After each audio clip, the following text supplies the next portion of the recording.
என் நெஞ்சில் குடியிருக்கும்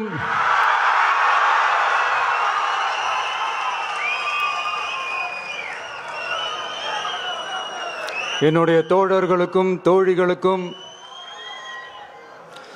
தமிழக மக்களுக்கும் என்னுடைய வணக்கம்.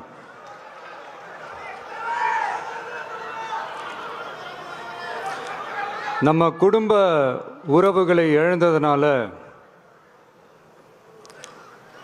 சொல்ல முடியாத வேதனையிலும் வலியிலும் இவ்வளோ நாளாக இருந்தோம். அப்படிப்பட்ட அந்த சூழலில் நம்ம சொந்தங்களின் மனம் பற்றி இருக்க வேண்டியது நம்மளுடைய கடமை. அதனால தான் அவங்களோட சேர்ந்து அமைதி காத்து வந்தோம். ஆனால் இப்படி அமைதி காத்து வந்த நேரத்தில் நம்மளை பற்றி வன்ம அரசியல் வலைகள், அர்த்தமற்ற அவதூறுகள்னு இந்த மாதிரி நிறையா விஷயங்கள் நம்மளை பற்றி பின்னப்பட்டன, பரப்பப்பட்டன.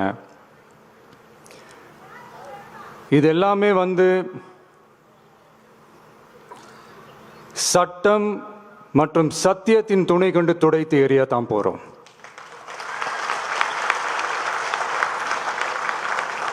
பட் அதுக்கு முன்னாடி தமிழக சட்டமன்றத்தில் நமக்கு எதிராக நிகழ்த்தப்பட்ட ஓர் உரைக்கு ஒரு நாகரிக பதிலடி கொடுக்கணும்னு நான் நினைக்கிறேன்.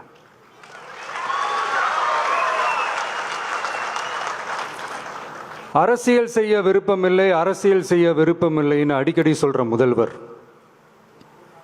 நம்மளை குறிப்பிட்டு பல்வேறு அவதூறுகளை பதிவு செய்வதன் வாயிலாக பெருந்தன்மையை பேரளவில் மட்டுமே பேசும் முதல்வர் 15/10/2025 அன்னைக்கு தமிழக சட்டமன்றத்தில் நமக்கு எதிராக பேசிய பேச்சில் எவ்வளவு வன்மத்தை கக்கியுள்ளார் என்பதையும், எப்படிப்பட்ட ஒரு அரசியல் செய்ய முயல்கிறார் என்பதையும் தமிழக மக்கள் உணராமலா இருப்பாங்க?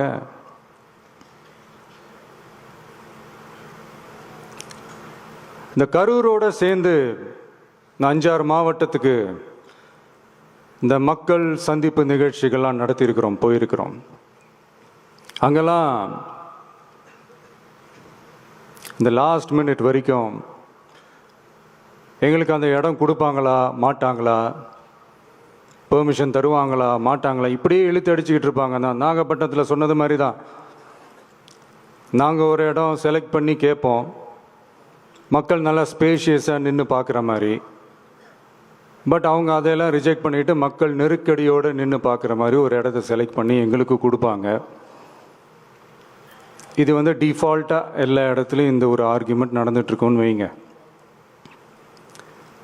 அது மட்டும் இல்லை, இந்தியாவிலேயே எந்த ஒரு அரசியல் கட்சி தலைவருக்கும் கொடுக்கப்படாத கண்டிஷன்ஸ். பஸ்ஸுக்குள்ளேயே இருந்து பார்க்கணும், மேலே கை காட்டக்கூடாது, இப்படிலாம் ஒரு அதீத கட்டுப்பாடுகளை கொடுத்த உடனே எங்கள் சைட்லேருந்து ஒரு அறிக்கையும் வெளியிட்டோம். அது மட்டும் இல்லை, தமிழக வெற்றி கழகம் சார்பாக அனைத்து கட்சிகளுக்கும் சமமாக ஒரு முறையான ஒரு பொது வழிகாட்டு முறைகள், SOPஸ்ன்னு சொல்லுவாங்க, அதையும் வழங்கணும்னு சொல்லி உயர்நீதிமன்றத்தையும் நாடி இருக்கணும். இதுவும் தமிழக மக்கள் உணராமலா இருப்பாங்க? இப்படி ஒரு அரசியல் காழ்ப்புடன், நேர்மை திறனற்று நம்மளை பற்றி இந்த குற்றம் சாட்டியுள்ள குறுகிய மனம் கொண்ட முதல்வர் அவர்களுக்கு ஒரு சில கேள்விகள்.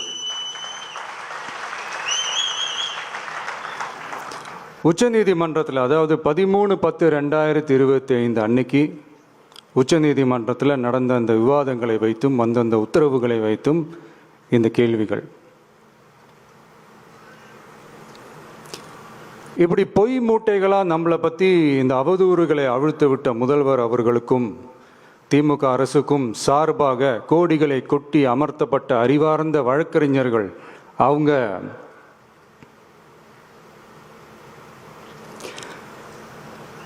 இந்த கபட நாடக திமுக அரசோட தில்லுமுல்லுகளை தாங்கி பிடிக்க இயலாமல் உச்ச நீதிமன்றத்தில் திக்கு திணறி நின்றது முதல்வர் அவர்களுக்கு மறந்துவிட்டதா?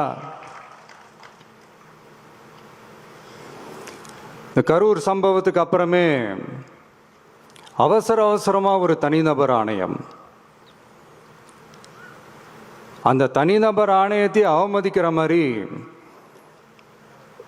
அரசு உயர் அதிகாரிகள், காவல்துறை உயர் அதிகாரிகள் எல்லாருமே நம்மளை பற்றி ஃபுல்லாக இந்த அவதூறுகள் பரப்பி ஒரு செய்தியாளர்கள் சந்திப்பு அவசரமாக. இதெல்லாம் ஏன் நடக்குது? எதுக்காக நடக்குது அப்படின்னு ஒட்டுமொத்த தமிழக மக்களும் கேள்வி கேட்க ஆரம்பிச்சாங்க. இதுவும் தமிழக முதல்வர் மறந்துட்டாரா? அதுக்கப்புறம் அந்த தனிநபர் ஆணையத்தை தலையிலேயே கொட்டி வீட்டுக்கு அனுப்பிச்சிட்டாங்க. அது வேறு விஷயம்.